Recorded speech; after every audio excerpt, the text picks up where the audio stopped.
इसमें एक मॉडल देखेंगे हम, एनसॉफ मैट्रिक्स या एनसॉफ मॉडल के नाम से जाना जाता है। इनका मॉडल यह बताता है कि एक ऑर्गेनाइजेशन के सामने जैसी सिचुएशन होती है उसमें कौन सी स्ट्रेटेजिक डायरेक्शन उसको चूज करनी चाहिए, अपनानी चाहिए। यानी कि डिफरेंट टाइप की स्ट्रेटेजी होती हैं, उनमें से किस टाइप की स्ट्रेटेजी किस सिचुएशन में ठीक रहेगी। तो इसके लिए इन्होंने दो चीजों पे फोकस किया, एक तो प्रोडक्ट पे और दूसरा मार्केट पे। यानी कि किसी कंपनी को, किसी मार्केटर को अपने प्रोडक्ट और अपने मार्केट के अकॉर्डिंग तय करना चाहिए कि कैसी स्ट्रेटेजी उसको शूट करेगी। जैसे अगर मान लो इसका मार्केट भी एग्जिस्टिंग है, यानी कि ये उसी मार्केट में काम करना चाहते हैं जिसमें अभी तक कर रहे हैं। दूसरा, इनका जो प्रोडक्ट है वो भी एग्जिस्टिंग है, यानी कि ये उसी प्रोडक्ट पे फोकस है अभी भी जो इनका पहले से चल रहा है। प्रोडक्ट भी पुराना है, मार्केट भी पुराना है। तो अब इनके लिए कैसी स्ट्रेटेजी सूटेबल रहेगी? तो इनको अपनाना होगा मार्केट पेनेट्रेशन।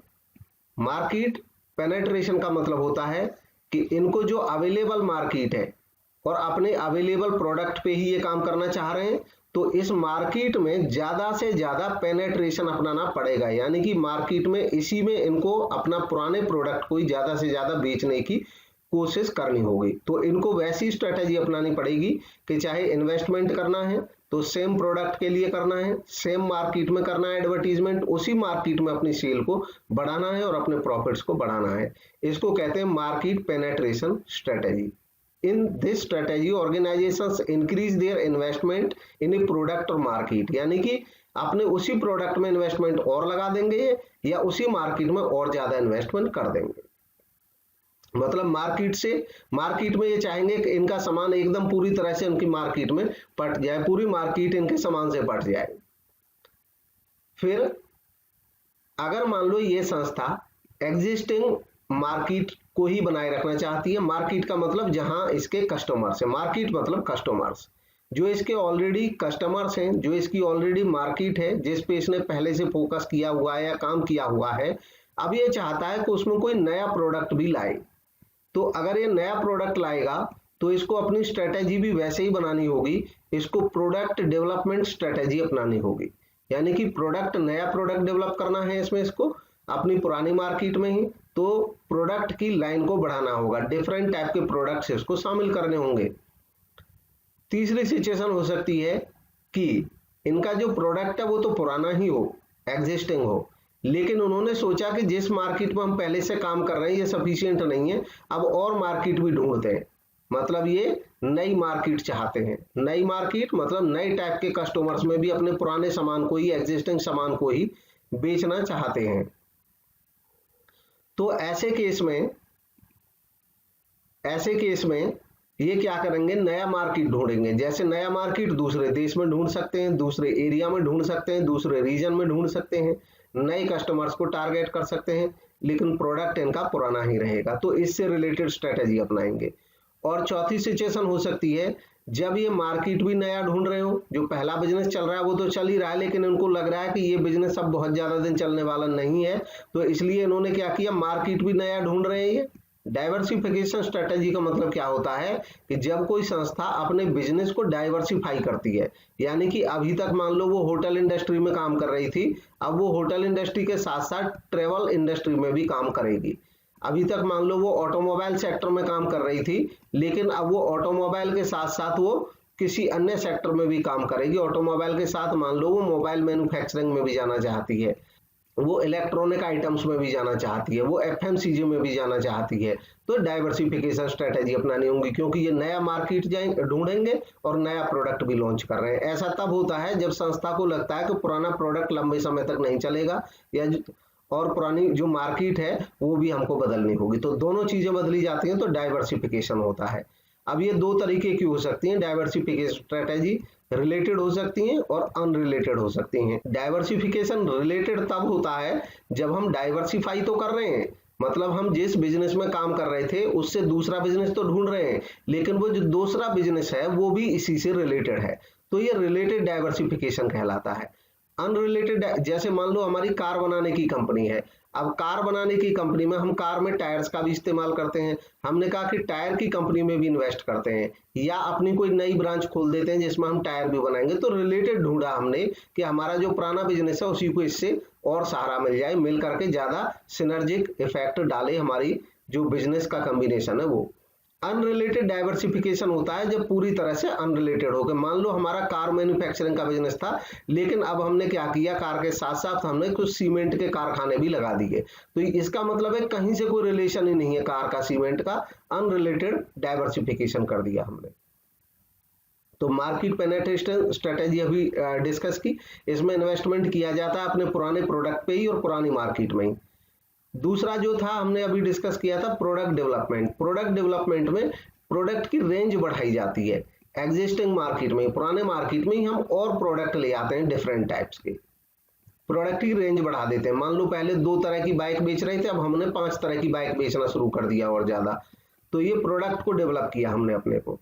फिर अब मार्केट डेवलपमेंट स्ट्रेटेजी, इसमें क्या है, प्रोडक्ट तो पुराना है लेकिन मार्केट नया ढूंढ रहे हैं। इस स्ट्रेटेजी में ऑर्गेनाइजेशन डेवलप करती हैं through finding another group of buyers, नए बायर्स को ढूंढते हैं, नए मार्केट को ढूंढते हैं अपने एग्जिस्टिंग प्रोडक्ट के लिए। जैसे मान लो हमारी कंपनी अगर कार बनाती है तो कार के लिए हमने क्या किया, अभी तक हम इंडिया में ही ज्यादा बेच रहे थे, अब हमने इंडिया के जो पड़ोसी देश हैं, श्रीलंका में, नेपाल में, पाकिस्तान में, बांग्लादेश में, उनमें भी हमने ट्राई किया, वहां भी हम सेल करेंगे।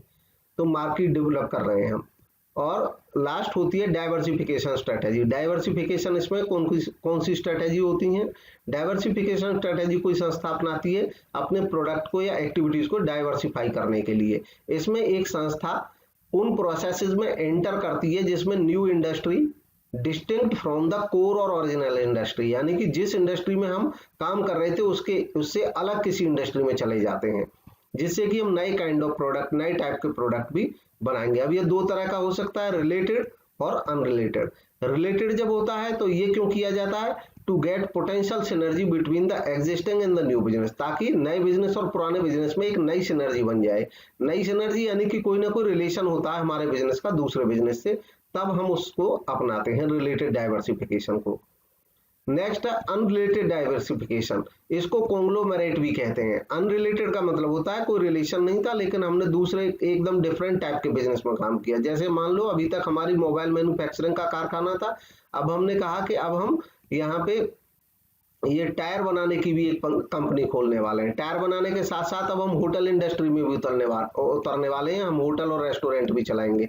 तो एकदम डिफरेंट टाइप के बिजनेसेस में जब हम जाते हैं तो कहते हैं या अनरिलेटेड डाइवर्सिफिकेशन भी कहते हैं। नेक्स्ट है पेस्टल फ्रेमवर्क।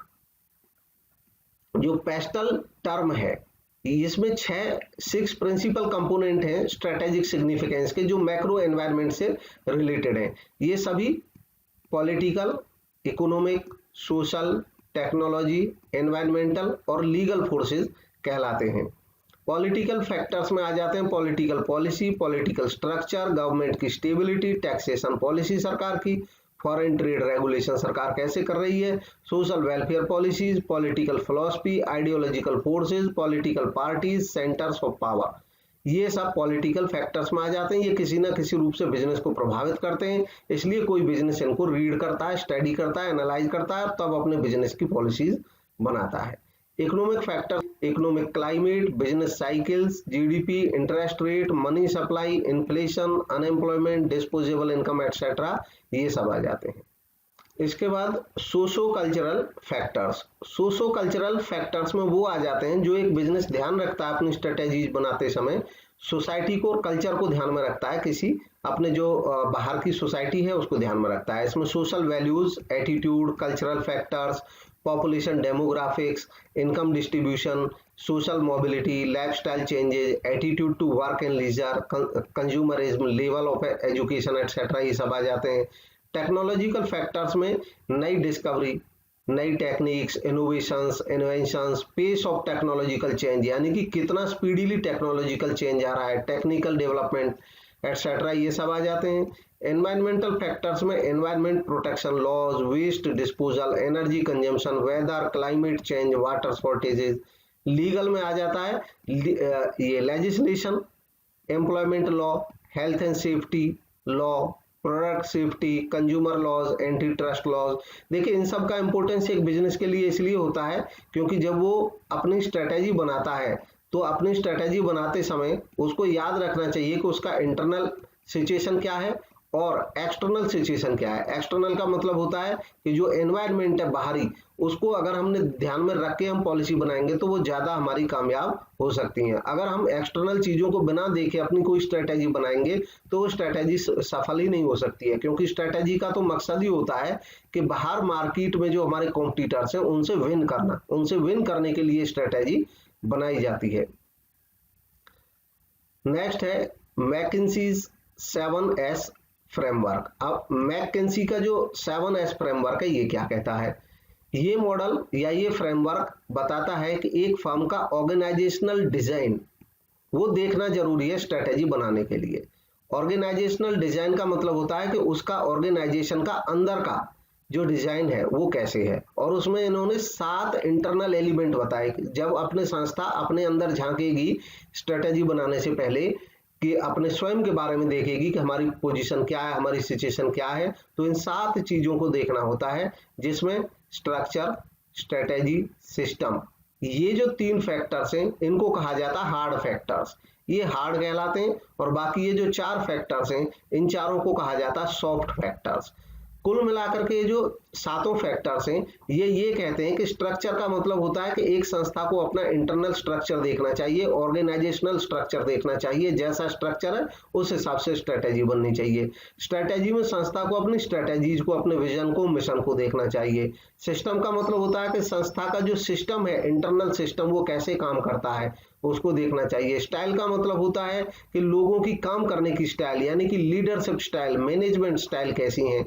और स्टाफ का मतलब है कि हमारे जो एम्प्लॉइज हो उनके बारे में देखना, एम्प्लॉइज की ट्रेनिंग वगैरह पे फोकस करना। स्किल्स का मतलब होता है एम्प्लॉय कितने स्किल्ड हैं, कितने स्किल्ड नहीं है, कितनी और जरूरत है स्किल्स होने की। और शेयर्ड वैल्यूज का मतलब होता है कि जितने भी इस सिस्टम में जितने भी पार्ट हैं वो सब एक दूसरे से जुड़े होते हैं। शेयर्ड वैल्यू यानी कि संस्था की एक कल्चर बनती है मिलकर के, और उस कल्चर को, उस शेयर्ड वैल्यूज को, जिनसे हमारे सारे डिपार्टमेंट, सारे सिस्टम मिल करके काम करते हैं, उन सबको भी समझना होता है। और इन सबको समझ करके हम बेटर पॉलिसी या बेटर स्ट्रेटेजी फॉर्मुलेट कर सकते हैं।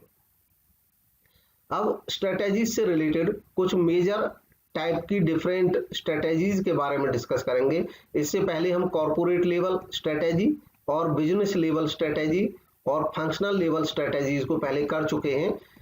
अब इनमें कुछ जैसे स्ट्रेटेजी जो होती हैं इनका कोई फिक्स काउंटिंग नहीं है कितने टाइप की स्ट्रेटेजी है, दिन रोज ये डेवलपमेंट हो रहे हैं, एडवांसमेंट आ रहे हैं कि डिफरेंट टाइप की स्ट्रेटेजी सोच सकते हैं। कोई ऐसी फिक्स्ड हार्ड एंड फास्ट इसकी काउंटिंग है नहीं। फिर भी ज्यादातर जिनको यूज किया जाता है मैंने उनको यहाँ पे लिस्ट किया है।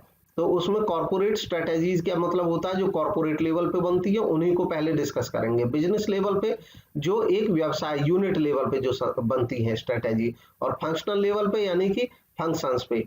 कॉर्पोरेट लेवल को एक बार फिर से बता देते हैं। कॉर्पोरेट लेवल का मतलब होता है जैसे पूरा टाटा ग्रुप है, अब टाटा ग्रुप की बहुत सारी कंपनी हो सकती हैं, तो टाटा ग्रुप के जो टॉप मैनेजर्स होंगे जो पूरे ग्रुप के बारे में डिसीजन लेते हैं, नया बिजनेस, कोई नए टाइप की संस्था बनानी है, नए प्रोडक्ट लॉन्च करने हैं कि नहीं कर रहे हैं, ये कॉर्पोरेट लेवल डिसीजन होते हैं। और ऐसी स्ट्रेटेजी कॉर्पोरेट लेवल की स्ट्रेटेजी होती हैं। हमको मर्जर करना है किसी संस्था के साथ, किसी को एक्वायर करना है फर्म को, तो ये बड़ी बातें हैं और ये कॉर्पोरेट लेवल पे तय होती हैं, यानी कि टॉप मोस्ट लेवल पे। बिजनेस का मतलब हो गया कि टाटा ग्रुप एक कॉर्पोरेट है। अब इस कॉर्पोरेट ने बहुत सारी कंपनियां खोली हुई हैं, कोई कार बनाने का काम करती है, कोई होटल चलाने का काम करती है, कोई स्टील मैन्युफैक्चरिंग का काम करती है, ये सब उसके बिजनेस हैं। तो अब कार वाला जो हेड होगा वो बिजनेस लेवल स्ट्रेटेजी का हेड होगा। इनको स्ट्रेटेजिक बिजनेस यूनिट्स भी बोला जाता है, एसबीयू। एसबीयू का मतलब होता है स्ट्रेटेजिक बिजनेस यूनिट्स का, यानी कि जो बिजनेस करने की सेपरेट, अपनी सेपरेट एंटिटी होती है एक तरह से किसी बड़े कॉर्पोरेट के अंदर। स्ट्रेटेजिक बिजनेस यूनिट, जैसे टाटा की कार बनाने का जो कारखाना है, पूरी कंपनी है कार कंपनी, वो एक स्ट्रेटेजिक बिजनेस यूनिट है। यानी कि इस बिजनेस यूनिट का अपना बिजनेस और सारे बिजनेस से अलग है, अलग टाइप की स्ट्रेटेजी है, अलग टाइप का इन्वेस्टमेंट चाहिए, तो स्ट्रेटेजिक बिजनेस यूनिट इन्हीं को कहते हैं। अब इस एसबीयू लेवल पे भी स्ट्रेटेजी बनती है, वो बिजनेस यूनिट लेवल की स्ट्रेटेजी होती है।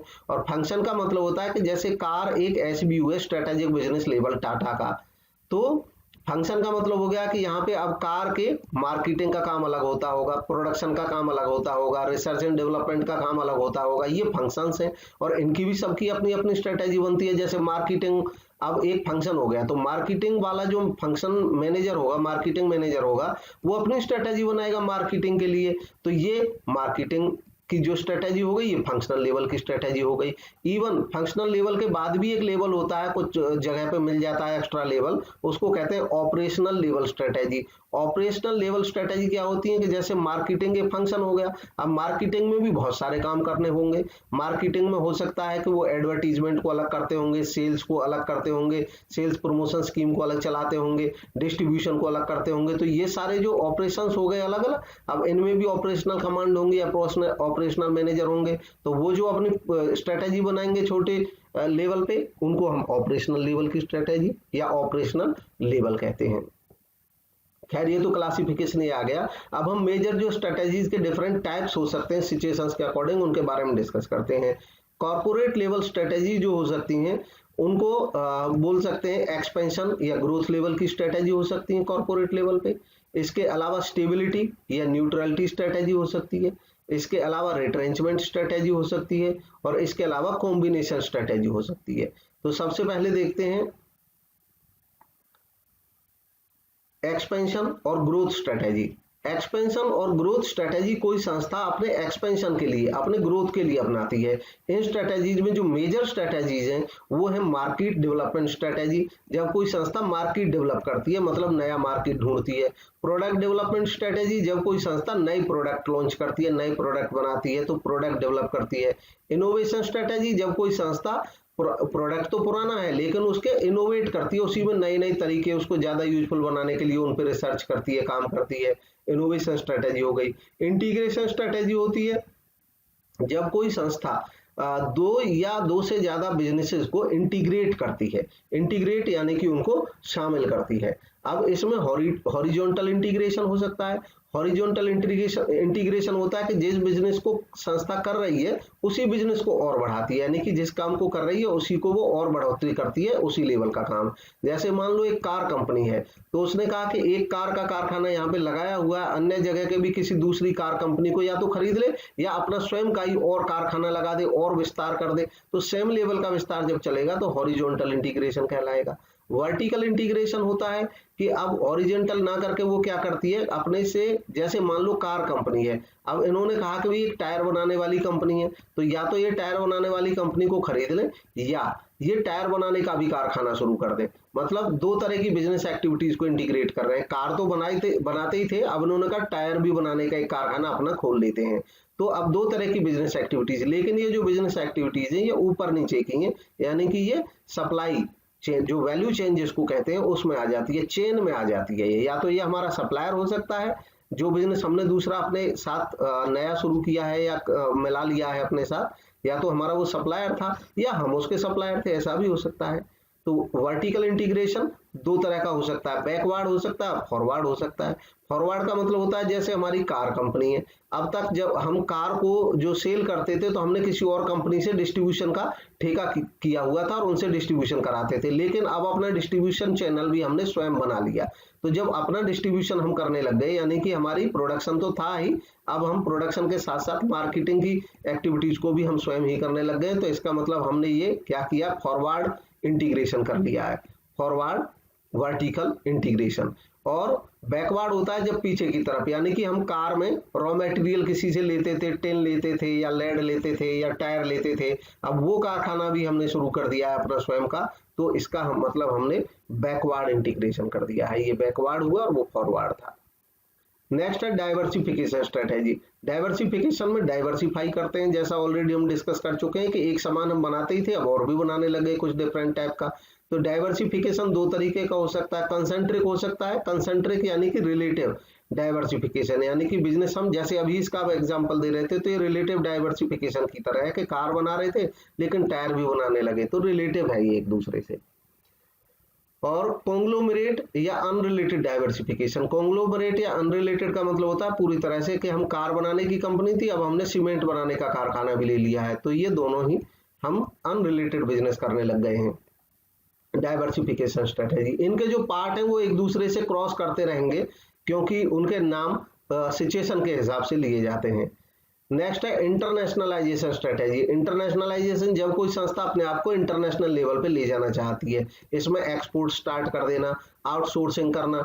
आउटसोर्सिंग मान लो दूसरे देशों से अगर होती है तो किसी अपने काम को हम बाहर से करा लेते हैं। लाइसेंसिंग, यानी कि लाइसेंस के द्वारा एक विदेशी कंपनी हमारे यहाँ पे आके लाइसेंस दे सकती है हमारे यहाँ की किसी कंपनी को, या हमारी कंपनी अपना लाइसेंस दे सकती है किसी दूसरे देश की कंपनी को।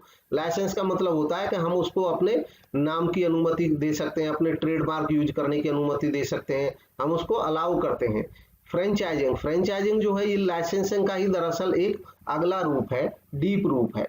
जो फ्रेंचाइजिंग है ये लाइसेंसिंग के साथ कुछ बढ़ के होता है। फ्रेंचाइजिंग में ज्यादा कंट्रोल रहता है, जिस पर्सन ने अपनी फ्रेंचाइजी दी है तो इसी दूसरे पर्सन को पूरा बिजनेस मॉडल ही इसको अपनी जो हेड ऑफिस होता है उसका अपनाना पड़ता है, इसको फ्रेंचाइजिंग कहते हैं।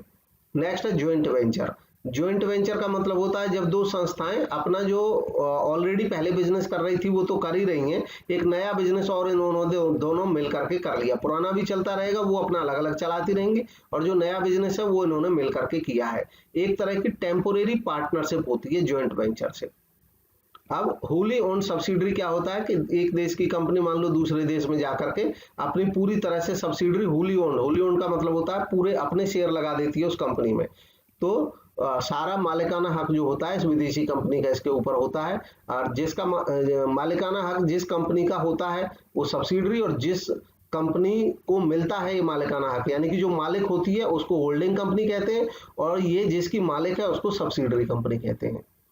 नेक्स्ट है मर्जर एंड एक्विजिशन, ये भी एक तरीका है मर्जर एंड एक्विजिशन। मर्जर और एक्विजिशन दोनों वर्ड का मीनिंग अलग अलग होता है। मर्जर का मतलब होता है कि जब दो संस्थाएं आपस में मिल जाती हैं, खास तौर पे ये उस समय यूज होता है जब दोनों संस्थाएं आपस में सोच विचार करके दोनों संस्थाएं तैयारी करके मिलती हैं, कोई इनमें राइवल जैसा नहीं होता है, मतलब कोई इनको किसी भी कंपनी को कोई नुकसान महसूस नहीं होता है, दोनों ही सोचती हैं कि हमारे फायदे की चीज हो रही है, और दोनों का लगभग सेम लेवल होता है, और दोनों के डायरेक्टर्स की बार्गेनिंग पावर भी सेम लेवल पे रहती है, इसको मर्जर कहते हैं। एक्विजिशन इससे थोड़ा अलग हटके होता है इसी टाइप का है। एक्विजिशन इस तरीके से होता है कि एक कंपनी थोड़ी ज्यादा पावरफुल होती है, दूसरी कंपनी कुछ कम पावरफुल हो सकती है, या यूं कह सकते हैं कि एक कंपनी परेशानियों में घिरी हुई होती है, दूसरी कंपनी का अच्छा बिजनेस चल रहा है, तो जिसका अच्छा बिजनेस चल रहा है वो दूसरी कंपनी जो परेशानी में घिरी हुई है उसको वो पूरी को खरीद लेती है, तो यानी कि अपने आप में मिला लेती है, इसको एक्विजिशन कहते हैं, यानी कि एक्वायर कर लेना, प्राप्त कर लेना। अब ये ऐसे इनको दोनों को मिला करके ही बोला जाता है ज्यादातर M&A, मर्जर एंड एक्विजिशंस, क्योंकि दोनों में कई दफे काफी थिन फर्क रहता है, वो जो कि पहचान में भी कम आता है, इसलिए इनको आम बोलचाल में सिनोनिमसली यूज किया जाता है, मर्जर एंड एक्विजिशन साथ साथ यूज किया जाता है। मर्जर एंड एक्विजिशन के डिफरेंट टाइप हो सकते हैं। हॉरिजॉन्टल मर्जर, हॉरिजॉन्टल मर्जर होता है कि जब मर्जर इस टाइप का हो रहा है तो दोनों संस्थाओं का बिजनेस सेम लेवल का होता है। वर्टिकल होता है जब दोनों संस्थाएं एक दूसरे के सप्लायर और एक दूसरे के कस्टमर की तरह होते हैं, तो वर्टिकल मर्जर होता है। कंसेंट्रिक मर्जर होता है और कॉन्ग्लोमरेट मर्जर होता है। कंसेंट्रिक मर्जर होता है जब मर्जर इस टाइप का हो रहा हो कि रिलेटेड जो बिजनेसेस है उनमें हो रहा हो जिससे इनका सिनर्जेटिक इम्पैक्ट आए। कॉन्ग्लोमरेट मर्जर होता है जब अनरिलेटेड होते हैं, यानी कि दोनों संस्थाओं में कोई संबंध नहीं होता है, दोनों के बिल्कुल अलग अलग टाइप के बिजनेस होते हैं, तो ये कॉन्ग्लोमरेट मर्जर होता है। जब दो संस्थाएं आपस में मिलती हैं और मान लो उनके सिमिलर टाइप के बिजनेस होते हैं रिलेटेड, तो कॉन्सेंट्रिक मर्जर कहते हैं, और इसका मकसद होता है सिनर्जेटिक इफेक्ट लाना। सिनर्जी क्या होती है? सिनर्जी एक टर्म होती है मैनेजमेंट में जिसको ये बोला जाता है कि एक और एक मिलकर के, जैसे नॉर्मल कहावत है एक और एक 11 हो जाते हैं, एक और एक 11 हो जाते हैं। अब अलग अलग लोग इसको अलग अलग तरीके से लिख देते हैं, कोई कह देता है कि 2 और 2 मिलकर के 5 हो जाते हैं। तो ये सिनर्जी कैसे होती है कि देखो ऐसे तो 2 और T मिलकर के 4 होने चाहिए, लेकिन ये कहते हैं कि भाई ये जो 2 कितना काम कर रहे थे और ये जो 2 कितना काम कर रहे थे, अलग अगर ये अलग अलग रहते तो इनका जो ओरिजिनल प्रोडक्शन है वो ही रहता, और अलग अलग रह करके काम करते तो इन दोनों का प्रोडक्शन जितना बनता, मान लो वो 4 बनता, तो अब हमने जब इन दोनों को एक साथ कर दिया तो इनको कुछ बड़े पैमाने की बचत मिल जाती है और इससे ये और ज्यादा काम कर पाते हैं। तो ये होता है सिनर्जेटिक इफेक्ट। नेक्स्ट है स्टेबिलिटी और न्यूट्रलिटी स्ट्रेटेजी। स्टेबिलिटी या न्यूट्रलिटी स्ट्रेटेजी, वो अब तक हम ग्रोथ स्ट्रेटेजी को पढ़ रहे थे, लेकिन ये स्ट्रेटेजी स्टेबिलिटी, यानी कि एक संस्था जिस सिचुएशन में है उसी में बने रहना चाहती है, स्टेबिलिटी चाहती है, वो बहुत ज्यादा रिस्क नहीं लेना चाहती है, इसको न्यूट्रलिटी स्ट्रेटेजी भी कहते हैं। इसकी जो मेजर स्ट्रेटेजी है वो है इंक्रीमेंटल ग्रोथ स्ट्रेटेजी।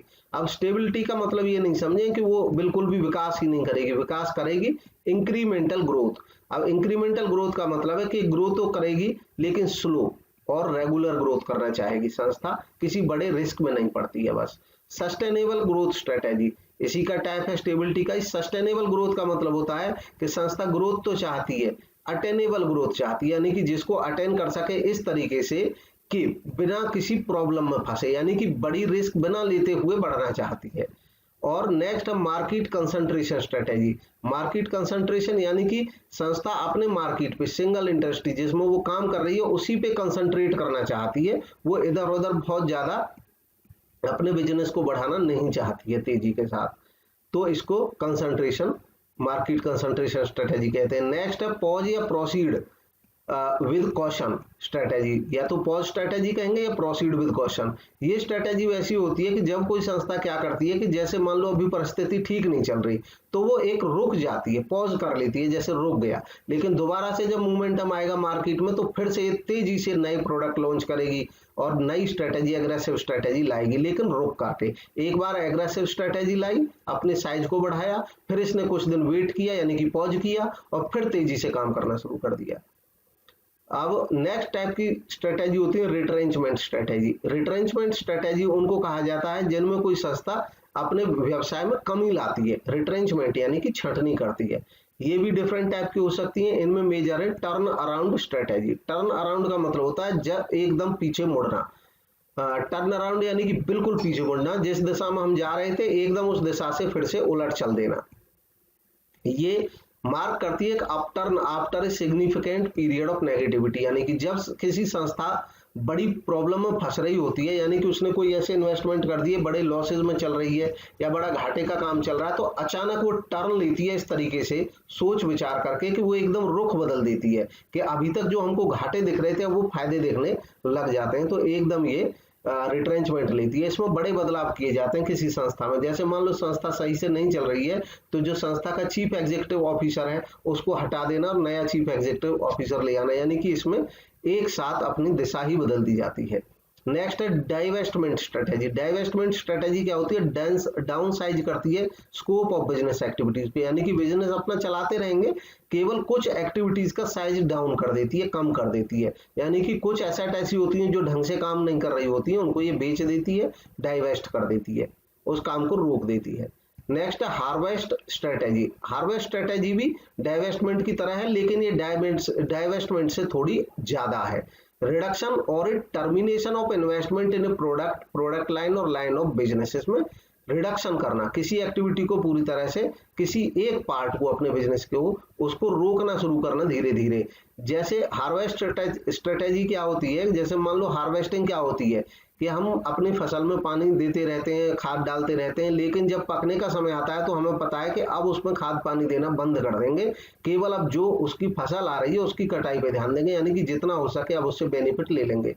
ऐसे ही होती है हार्वेस्ट स्ट्रेटेजी। ये तब अपनाई जाती है जब हमारा बिजनेस काफी बढ़ चुका है और अब लग रहा है कि अब इसका ज्यादा ग्रोथ के चांस नहीं है, तो हम उसमें इन्वेस्टमेंट रोक देते हैं कि अब उसमें हम नया इन्वेस्टमेंट नहीं करेंगे, और इस तरीके से क्या करेंगे, नया इन्वेस्टमेंट ना करके जो अवेलेबल असेट्स हैं उनको धीरे धीरे बेचना शुरू कर देंगे ताकि उस बिजनेस से बाहर निकल जाए और दूसरे बिजनेस में जाके पैसा लगा सकते हैं। तो ये हार्वेस्ट स्ट्रेटेजी है।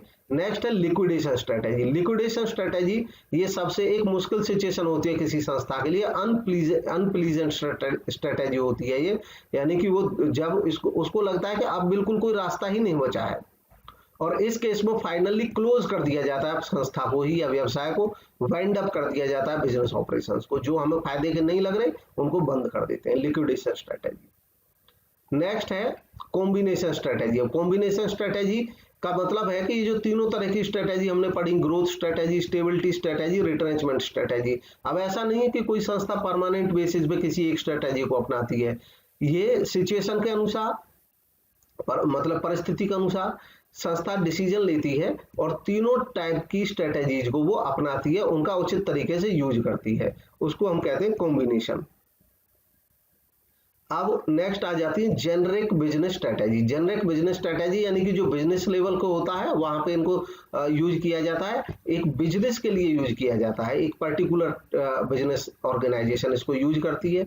ओवरऑल कॉस्ट स्ट्रेटेजी, इसमें क्या होता है, कोई बिजनेस क्या करता है, कॉम्पिटिटिव एडवांटेज लेने के लिए अपनी ओवरऑल कॉस्ट को डाउन करता है और कॉस्ट लीडरशिप अपनाता है, यानी कि मार्केट में कम कॉस्ट लेकर के अपने बिजनेस को आगे बढ़ाता है। नेक्स्ट है डिफरेंशिएशन स्ट्रेटेजी।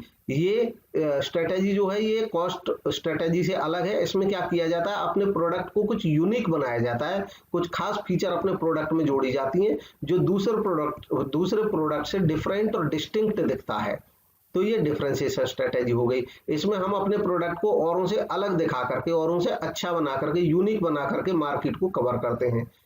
और नेक्स्ट है फोकस स्ट्रेटेजी। फोकस स्ट्रेटेजी में क्या करती है, कोई संस्था एक पर्टिकुलर एरिया पे, पर्टिकुलर ग्राहकों के ग्रुप पे फोकस करती है, इसको निश मार्केट पे फोकस करना या टारगेट ऑडियंस को फोकस करना कहा जाता है।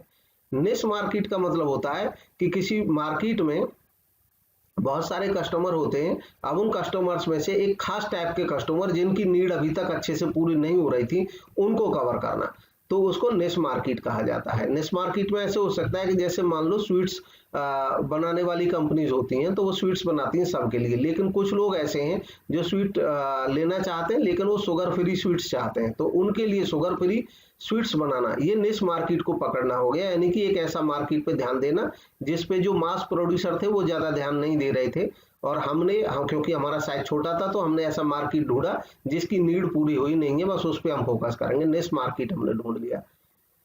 नेक्स्ट है एनवायरमेंटल स्कैनिंग। अब एनवायरमेंटल स्कैनिंग क्या होता है, ये एनवायरमेंट को स्कैन करना, जैसे स्कैनर क्या होता है, किसी पेपर को स्कैन करता है, हूबहू जैसा वो है वैसा वो होता है, ठीक वैसे एनवायरमेंटल स्कैनिंग में कोई बिजनेस अपना बेटर तरीके से एनवायरमेंट की स्टडी करता है और एनालाइज करता है और उसकी सिचुएशन को पूरी तरह से समझ लेता है।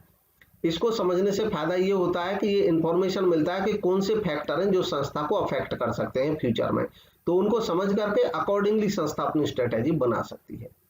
एनवायरमेंटल एनालिसिस जो किया जाता है, तो एनवायरमेंटल एनालिसिस दो तरीके से होता है, इंटरनल एनवायरमेंट का और एक्सटर्नल का।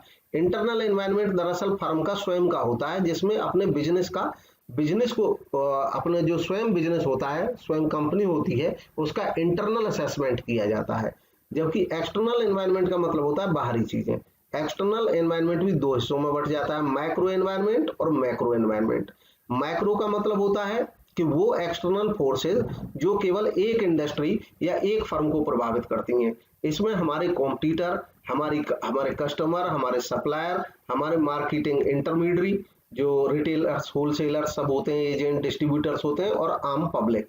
तो ये एक खास इंडस्ट्री को अफेक्ट करते हैं, प्रभावित करते हैं, तो इसको माइक्रो एनवायरमेंट कहते हैं उस समय। इनको डील करने के लिए संस्था इनके हिसाब से पॉलिसी बनाती है, जैसे कस्टमर्स को अट्रैक्ट करने के लिए क्या पॉलिसी लाएगी। मैक्रो एनवायरमेंट वैसा एनवायरमेंट होता है जो किसी एक इंडस्ट्री को नहीं बल्कि पूरी इकोनॉमी पे प्रभाव डालता है, और एक जैसा प्रभाव डालता है, पॉजिटिव होगा तो भी सबके लिए होगा, नेगेटिव होगा तो भी सबके लिए होगा। इसके जो मेजर एलिमेंट है वो है इकोनॉमिक एनवायरमेंट। इकोनॉमिक में इकोनॉमिक कंडीशंस, मंदी, तेजी, इकोनॉमिक पॉलिसीज में export policy, import policy, monetary policy. Economic system यानी कि एक देश में कैपिटलिस्टिक सिस्टम में पूंजीवाद है, या सोशलिस्ट है, समाजवाद है, या मिक्स्ड सिस्टम है।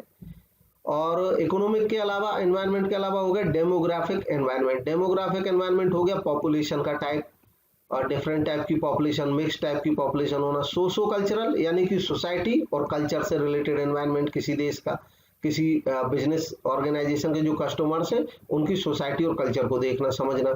नेचुरल एनवायरनमेंट, नेचर को देखना। नेचुरल एनवायरनमेंट का मतलब जो बाई नेचर जो चीजें होती हैं, नदियां हैं, नाले हैं, पहाड़ हैं।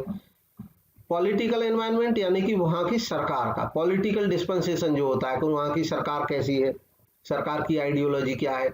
और इंटरनल एनवायरनमेंट यानी कि जो ये पेस्टल में हम सब देख चुके हैं, यही सब इंटरनल एनवायरनमेंट में आ जाता है कि एक संस्था का, ये sorry international environment, international environment में आ जाता है।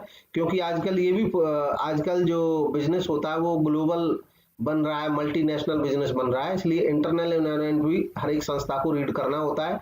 इंटरनेशनल एनवायरनमेंट का मतलब होता है कि बाहरी देशों के साथ हमारे देश के कैसे बिजनेस के रिश्ते चल रहे हैं और दूसरे देशों में किस तरह की इकोनॉमी बढ़ रही है, घट रही है, क्या हो रहा है, क्योंकि इसका इम्पैक्ट हर सभी देशों पे पड़ता है। आज की डेट में जितनी भी इकोनॉमीज हैं सब इंटरकनेक्टेड है। अगर अमेरिका में कोई बदलाव आता है तो वो इंडिया को भी अफेक्ट करता है।